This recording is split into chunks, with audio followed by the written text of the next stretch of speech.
Welcome to 5-Star Weekly, another late game equalizer from the opposition. What can Atl Utd do to see out matches? We also preview the match on Wednesday. All that and more coming up.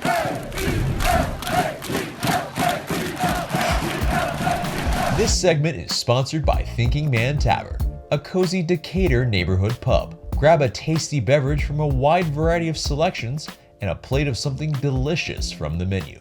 To go, check out Thinking Man Tavern. Welcome to the show, 5-Star fam. I'm AJ and this is Marc. Before we get started, become a member of the notification squad by hitting the bell next to the subscribe button. And guys, we've started a Patreon. Join us there for some fun tiers and some perks that are only exclusive to Patreon. But that's patreon.com/atlutdfantv, and join us there and support us from a grassroots level. So let's get into the match review, and yeah, against Philly Union, it's another just deja vu moment, and late game equalizers have been just we've ruined it. It is hella annoying to really see this match after match, and yeah, you know, this just 80 something minutes of pretty decent play, and then you have these kind of moments that just leave fans leaving the stadium upset. I mean, it's just one of those things. But yeah, what were your takes from this match? Yeah, I thought Philadelphia definitely played the better first half. I thought Philadelphia was getting into our penalty area more easily than vice versa. Even though Atl Utd had more possession overall, I think Philadelphia's was more effective. I thought the back line, especially in the first half, actually played pretty well when you consider the amount of interventions they had to make, tackles, blocks, Guzan himself coming up with a big save after Philly had a pretty nice move. But yeah, I thought... That being said, I thought Atl Utd did well to weather the storm. We saw a couple goals from set pieces, something that I've been crying out more for. We've been struggling to score from open play, fair enough, but the goals have to come from somewhere. And so I think what's most frustrating is there were just so many elements of this performance that were actually good that we want to see from the team, and they're not able to bring home the 3 points, and so it is incredibly frustrating. I think also the opponent. I respect Philadelphia as an opponent. Obviously, the last time at the Benz, we remember what happened, and so I thought it was a great response against a tough opponent. But yeah, it leaves a really bitter taste in your mouth to not get the 3 points. Right. Yeah, a sour taste for me indeed. It's definitely. Yeah, like you said, that first half I think belonged to Philly, even though it was draw 0-0, at halftime. But for us to be able to kind of almost steal one through not really doing too much through the run of play, but yeah, for our first goal, we get a deflection off of Zerbilko into the goal. We'll take that. I mean, it was.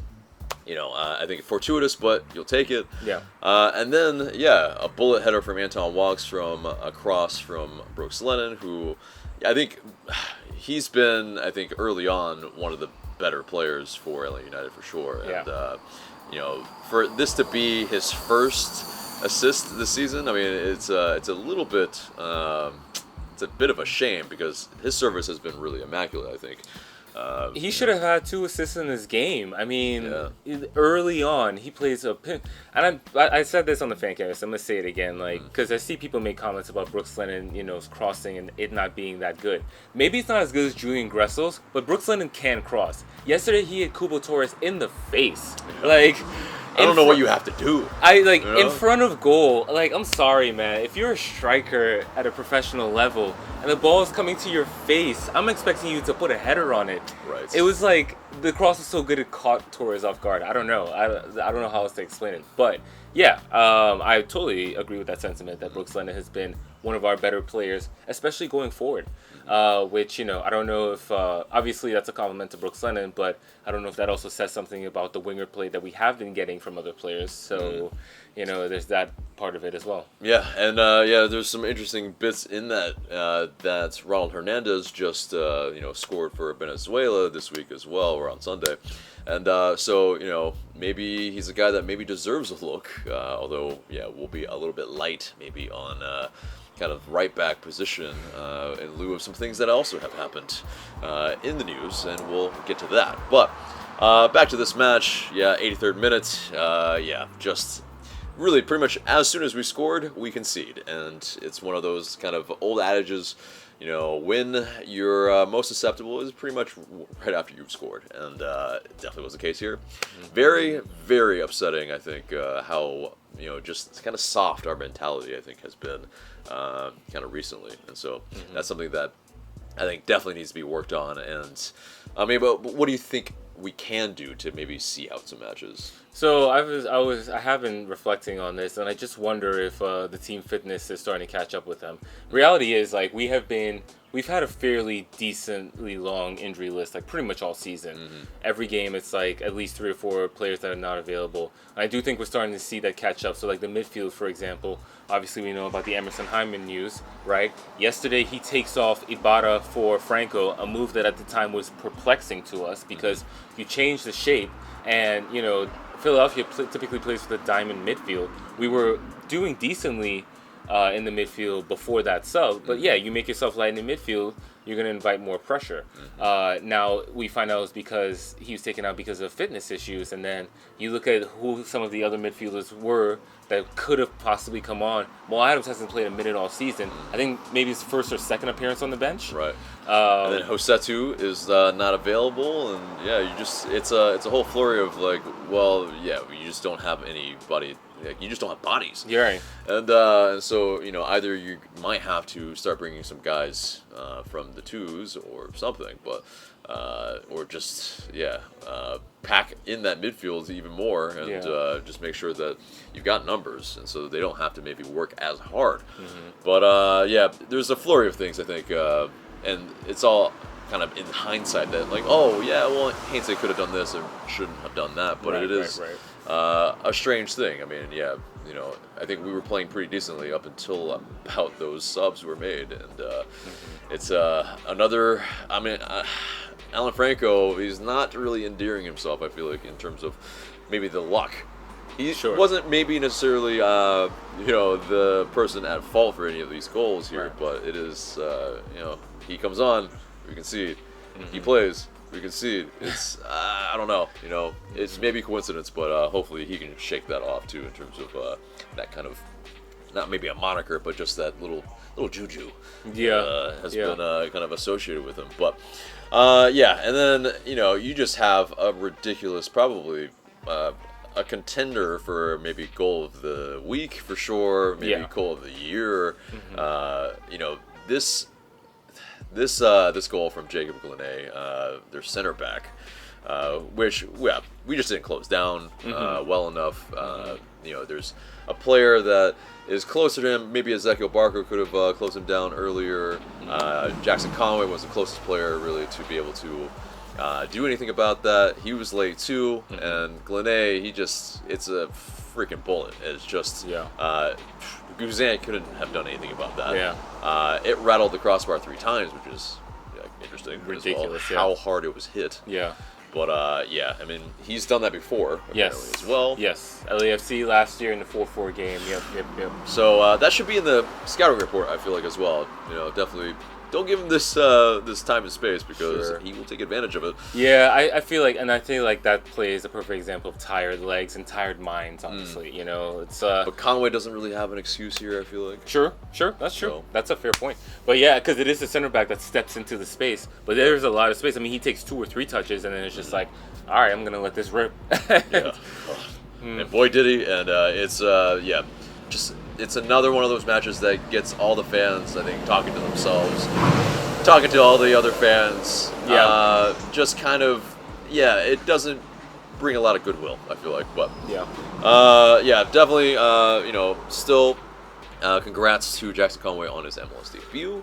That's great to see. Anton Walks, he got his first goal since 2017, which is crazy. Obviously, he hasn't been with us since the beginning. He has had different kind of spells with different clubs after that. But it's still great to see him get on the score sheet. And that's the thing. Like you were saying in your fan cam, the defense really pretty much did everything in this match. But then you just have little spurts of it where, I mean, I don't know if it's fully on the defense here, though. I think Guzan maybe could have parried away out. Yes, sure. You know, that could have been a little bit better. It's on the kind of forwards and midfields that they didn't close down. Yeah. Because even on the first, I mean, it comes right off the kickoff, you know, so it's almost like they just slice through it pretty easily. So yeah, I think that first goal in particular is really a total team breakdown, pretty much. You know, they just pass right through the lines. You know, goalkeeper spills it. A defender is not maybe where marking the guy who's open. And that's something that really needs to be worked on, I feel like. But there's these kind of hiccups that happen pretty frequently recently, and I think we need to. I think if we see those out, be a little bit more secure in that sense of just staying switched on. We should be able to at least like see out some of our leads, which has been very, very poor from us. But anyway, we'll wrap up this baby, and we next up we'll be playing NYCFC. We'll have the match preview later on this episode, but before that, let's get into the news. And the Unity kit has launched.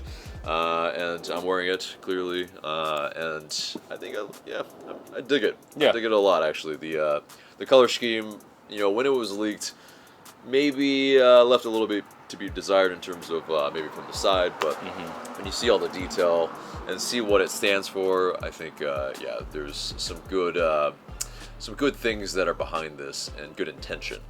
Although there is a little bit of a gaffe in here, but. Basically, it was launched at the National Center for Civil and Human Rights in downtown Atlanta. They are saying that this kit features 13 messages of unity in 11 global languages. It pays homage to the power of the beautiful game and its power to unite all people. This color, deep red and orange cement, kind of a homage to the Georgia red clay, and so you know that's. I think their marketing-wise, they did smart things here, but and basically in the collar as well, it says "A City United," and a bunch of things in terms of it says truth in English. It says equality in Swahili, freedom in French, all that type of stuff that means really good things.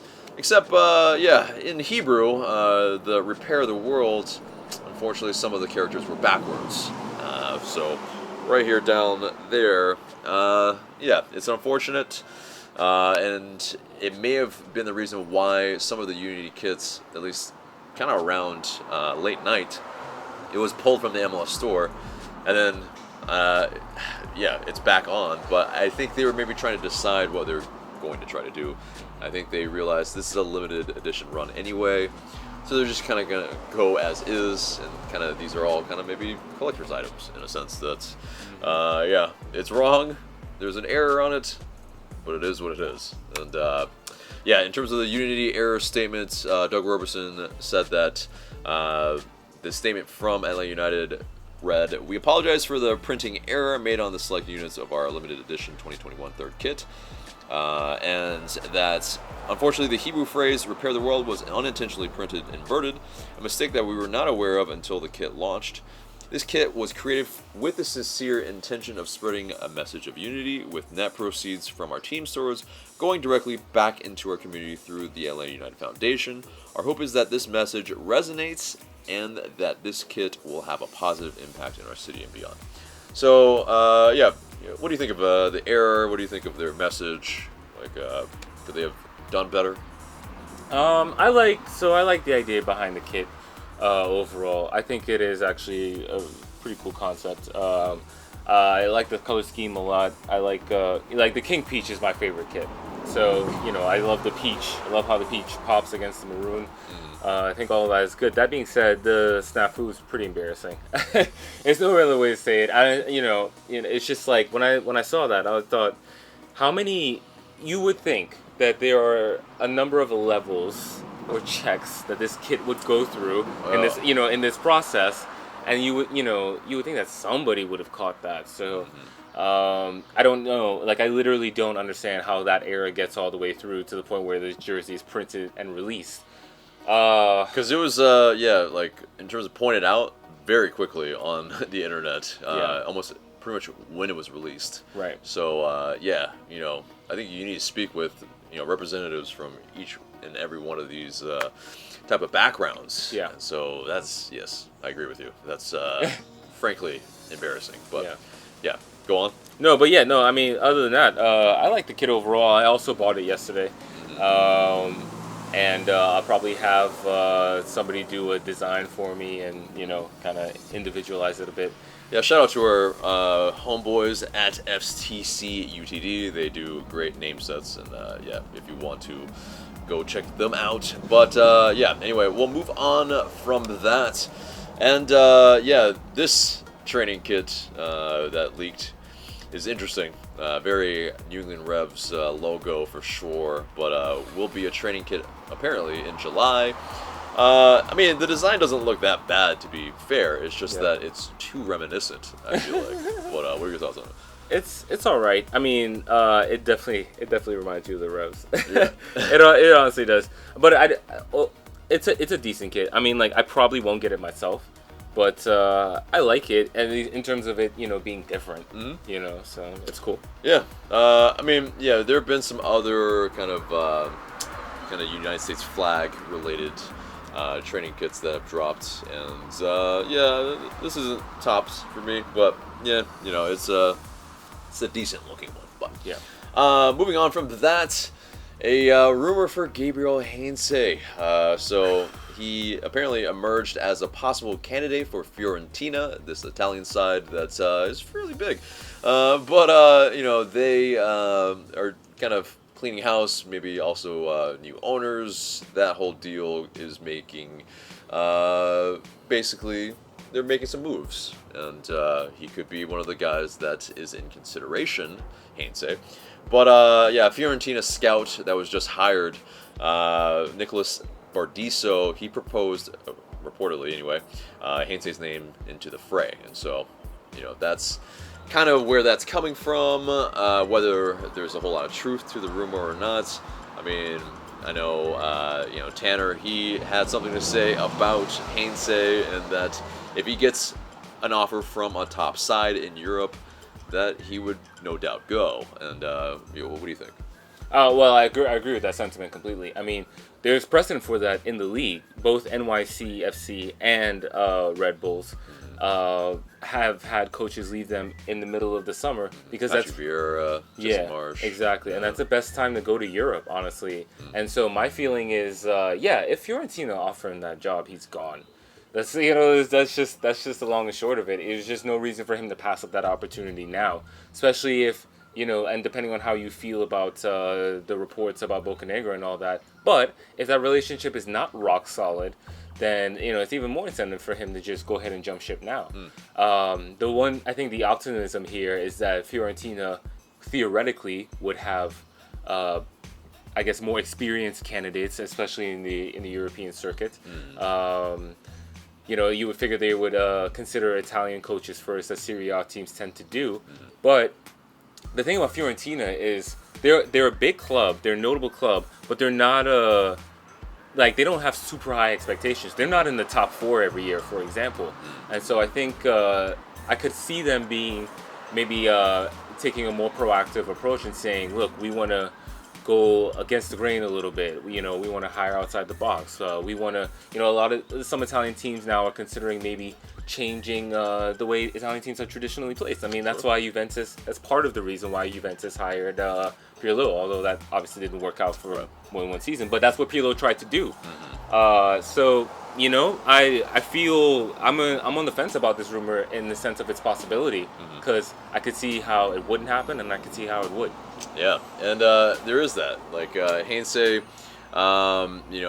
has basically every reason maybe to head to Europe, if that is the case as well. Maybe following in, Marcelo Bielsa's kind of steed of those type of clubs that maybe aren't the top clubs, but if you can bring them from, the dredges of the division, back into the limelight that they're used to, then you're hailed as a hero. Yeah. The expectations here are a lot higher, and he has to meet those expectations. Plus, you have MLS salary structure rules and things as hindrances, possibly. Yes. And then, Fiorentina would have to probably, give us some sort of transfer fee or something as well, because, Heinze is signed for 2 years. So, it could be very interesting if that does come to fruition. And Radio Bruno Toscana is the source of this. We'll see if there's any truth to any of this. But moving on from that, Miles Robinson, George Bello, and Brad Guzan, they make the U.S. men's national team preliminary Gold Cup roster, as does Ezequiel Parco for the Argentina U23s for the Olympic Games in July in Tokyo. And if all this happens in July, we're kind of fucked. So it would make the left back rumors would make sense, I think, in that regard for sure. I said this on Twitter, but assuming Miles Robinson is called up by the national team, which I think he should be, Alan Franco's just gonna have to play, and we're just gonna find out. In terms of Guzan, I'd actually like to see Ali Khan, I think, get a run with the first team. He's been doing well with the twos. He's a good steward. I think he's actually a pretty solid goalkeeper. And let's not forget, he was our initial goalkeeper. So I would like to see Khan get a run with the first team, and then Rocco Rios Nova can get a run with the twos. So I think it kind of works out in that regard. But and then but Barco leaving for the U23s. Again, I think that's a move. Yeah, he should do that. He should play at the Olympics. That's probably going to help his transfer value. That's just going to be tough to deal with, though, especially if the health of this roster does not improve. I'm sorry for beating a dead horse, but I just think we really need to sign an attacking player or make some sort of big signing, because this season is going to be rough if we don't. Yeah, especially in our current run of form and going into... So even if we pick up our form the rest of this month, and then, July starts, and, we pretty much don't have the guys that are, keeping us in form. Okay, we're going to have some issues maybe. So, we need to make some reinforcements fast, please. But anyway, moving on from that...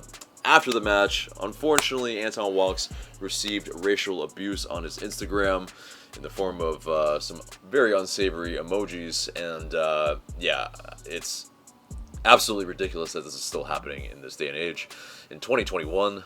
I mean, whether it was from a real account or not, it doesn't really matter. It's the fact that somebody is, trying to pretty much still bring a message of hate, and it's absolutely fucking ridiculous, and it needs to stop. It needs to stop today.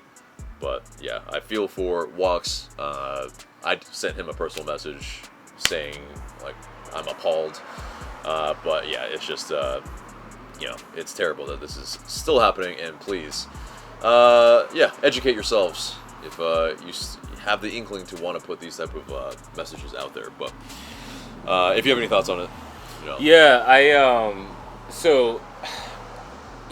racism, yes, obviously, our society has improved in a lot of ways in terms of racism, but it's never really left. And I think with social media and such, they found new ways to spread their message and antagonize individuals, and it is sad. It's ridiculous to do that. I think the weekend of Juneteenth is a deliberate choice.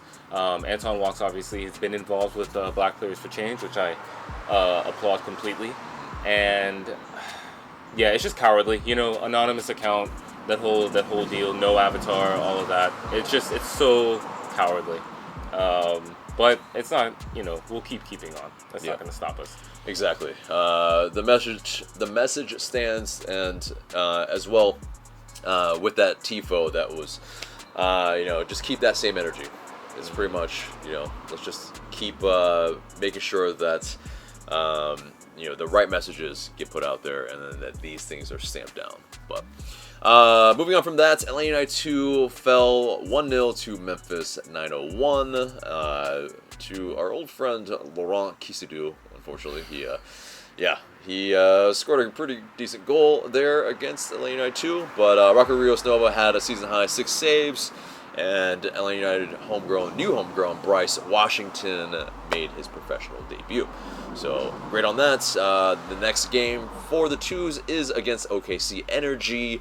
That will be June 27th, and that'll be at Fifth Third Bank Stadium. But also, in kind of regards to a little bit of that in USL Championship news in that regard, MLS, they announced that a new league in 22 will be coming forth. It will complete the player pathway from youth development from MLS Next to the professional ranks, and it'll pretty much bring kind of soccer to some of the lesser known cities that do not currently have a professional soccer team. So it'll be about 20 MLS clubs and the potential for some independently owned and operated teams to join as well. So interesting, really interesting indeed. I don't know if that sours the relationship between them and USL, but it probably will. And MLS, they're trying to keep it all contained, so I get that. Yeah, the whole deal about possibly allowing teams to join, it's like a soft promotion relegation type of model, but not quite. I mean, like, what is it going to be, like a franchise fee type of situation again? The one thing I do like about this is bringing professional soccer to cities that don't have them, because there's just a lot of American cities, and if you look at if you compare it to like English cities, English towns, a lot smaller towns have soccer teams in England. So I've always felt like that's something we could pull off here in some form. Is this the way to go about it? We'll see. Anyway, that wraps it up for the news and gets us into the match preview. So Wednesday against NYCFC, it will be at Red Bull Arena. But at 7:30, it will be that kickoff time. Number 9 us takes on number 7 them, and it's year 1 of the Ronnie Dela era for NYCFC. Last year was, but anyway, expectations, they remain high for year 2. And then, there's been a little bit of an off-season makeover, but largely still, they are a very strong team, and so we will still have our hands full. Although most of the pundits and whatnot have them pretty much around the 6 to 9 kind of finishing in the Eastern Conference. So, still a maybe playoff-bound team, possibly. Right. They'll just have to put it all together. They have some questions, kind of like we do a little bit. Yeah. But, they last season finished 5th in the Eastern Conference. They obviously made the playoffs. They were eliminated by Orlando City, and they were in the CCL, and they were eliminated in the quarterfinals by Tigres. So, they've had a rough go of things, I would say, a little bit in some of the kind of tournament form. But let's get into the key acquisitions. Marc, take it away. Sure. So they, with their key acquisitions, they addressed the left back position. They acquired Malte Amundsen, Danish Youth International, and they acquired Chris Gosler, another left back, a U.S. Youth International. Gosler was signed from PSV, so obviously it comes with some European experience. Amundsen also, of course, came from Europe. Not as big clubs. Rosenborg, maybe if you've followed Champions League football, they've made a couple appearances over the last 10 years. In terms of key losses, they lost Alex Ring, very familiar name, holding midfielder. Austin FC acquired him in a blockbuster trade, and that appears to be working out pretty decently so far. They do still have a strong midfield, so I guess that's part of the reason why they did not bother to bring in another midfielder quite yet. Ronald Matarrita, however, their longtime left back, has also left. He was traded to FC Cincinnati. Maybe that move isn't quite working out as well for them. That's probably more of a Cincinnati thing. But anyway. Indeed. Yeah. But, yes, so getting into the strengths of this team, they've been one of the best teams in the league for a while. And, while most of the team is still in their prime, it is, they're a team that still pretty much doesn't have a lot of weak links. So that's really fantastic for them. Weaknesses-wise, Morales, he is 34, and so there has been a little bit of that type of old man age maybe catching up to you. Old man age, I mean, it's in MLS. But, still, either way. But, yeah, the fact is there's still a pretty, in terms of starting 11, a strong team. But depth-wise, maybe a little light. And so maybe that's where, with these type of mid-week matches, maybe we can kind of take advantage of. But into the series matchup, we last played them in 2019 on September 26th to a 4-1 loss. Remember that one? Yeah, that was a tough one to swallow. But in between all that, the matches from the two clubs, we've won 3, they've won 1, and there have been 2 draws, our 10 goals to their 9 goals. So it's been fairly one-sided a little bit. Yep. But we did eliminate them in 2018. We did. But in their current form, doing pretty well. At least a little bit better than us, anyway. 2 wins, 2 draws, and 2 losses in their last 6. Us, we've drawn our last 3, and we've only got 1 win in our last 6. So we're definitely we need some kind of more consistent good results. Yeah. But and their last match they lost 3-2 to the table toppers New England Revolution. So probably no shame in that, but still just really. What are the Revolution doing, man? What's in their water right now? It doesn't make sense. They're like head and shoulders above the rest of the East right now. I don't get it. Oh my God, they're like 5 points ahead of Orlando City. It's ridiculous. But either way, anyway, let's get into our players to watch for them. Yep. So the aforementioned Max Morales, even at age 34, still one of their key players, their creative talisman. Now he did only make 10 starts in 2020, so maybe the age catching up to him a little bit. But if he is able to stay healthy, you figure he'll be a key player. We expect to see him on Wednesday night. Tinnerholm, right back, another familiar name, kind of an annoying opponent for some people. But, you kind of figure his role now even takes on more importance with Maturita on the left being gone. And then you have a Bear who's not going to feature Wednesday night because he's still recovering from an ACL tear.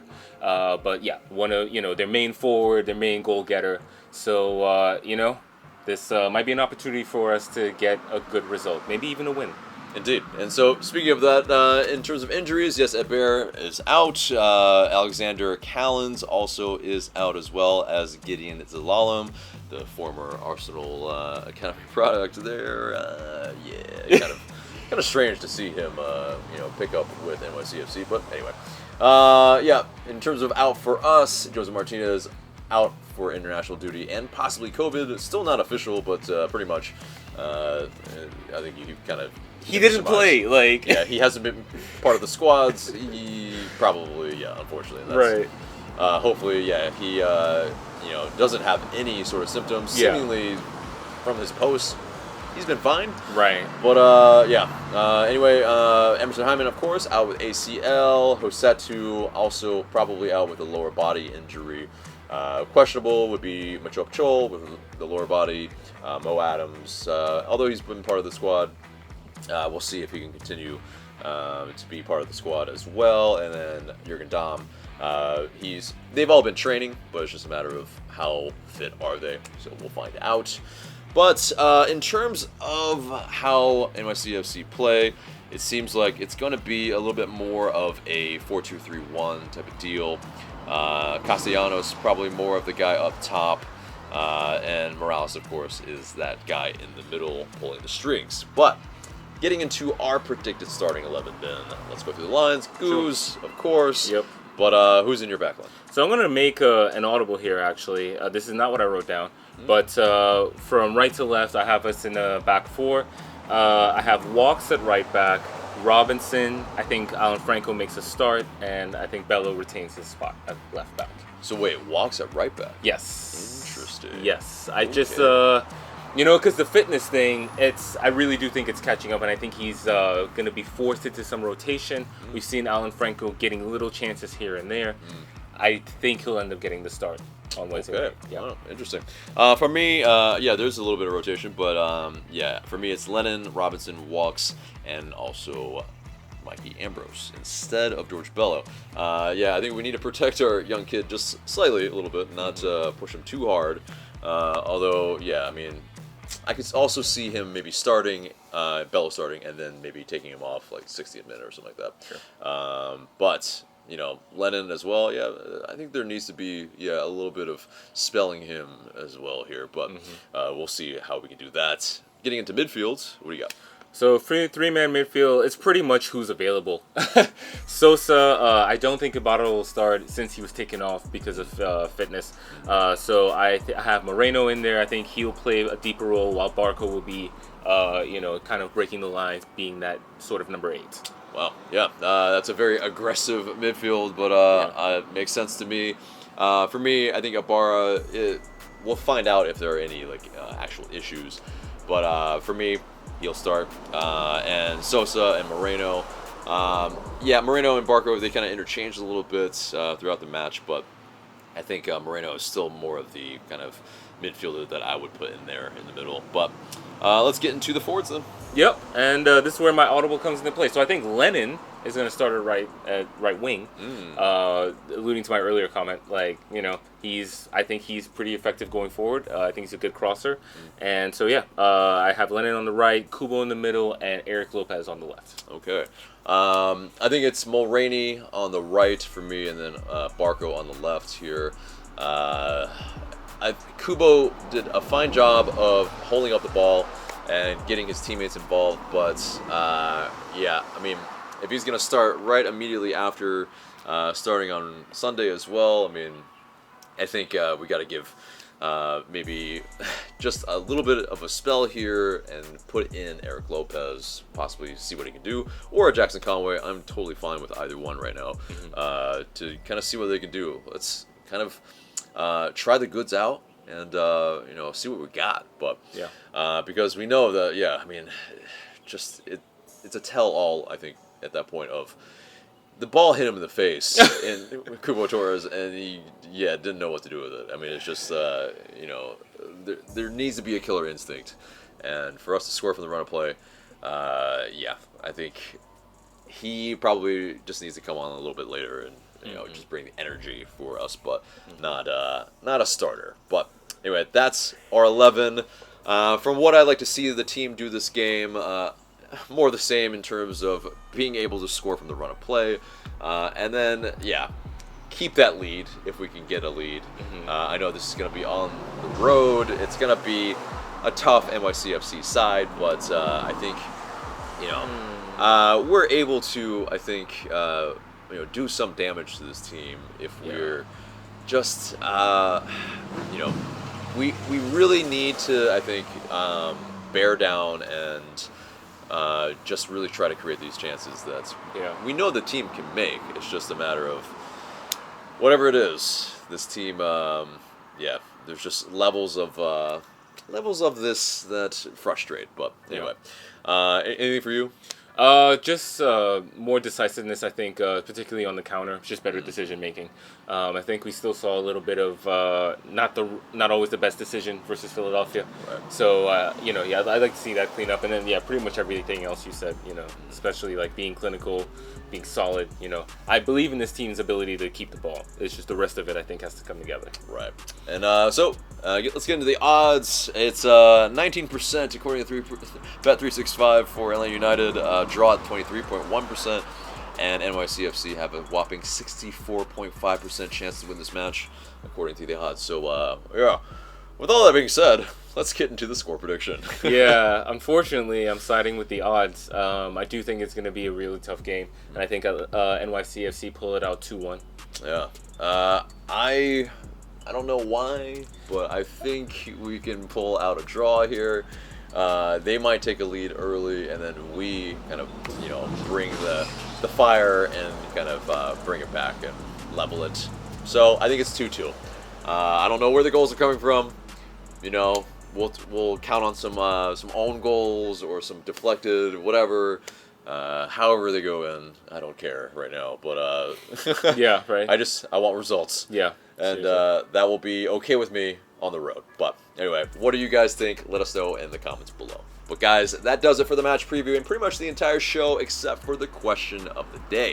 And the question of the day is, who would you start up top against NYCFC on Wednesday? Let us know in the comments below. But guys, that's the episode. Remember to like, share, comment, subscribe. For Mark, I'm AJ. Thank you so much for watching.